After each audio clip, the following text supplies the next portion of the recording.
naiz eta Ireneren unibertsoaren sortzailea naiz.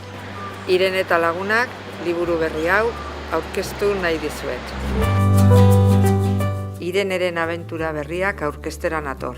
Oraingoan, lagunekin bizitakoak Irene eta lagunak liburuan. Ireneren unibertsoa liburu bildumako 3. liburua da.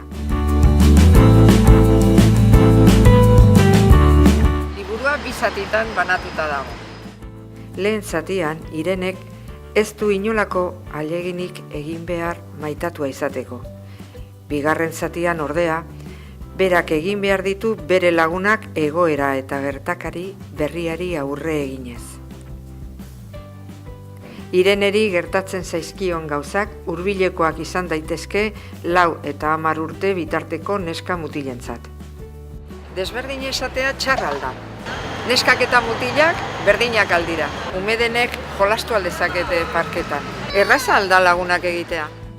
Gai guzti hauetaz hitz egiten da liburuan, baina ez ahaztu hauek lantzearen ardura zeurea da.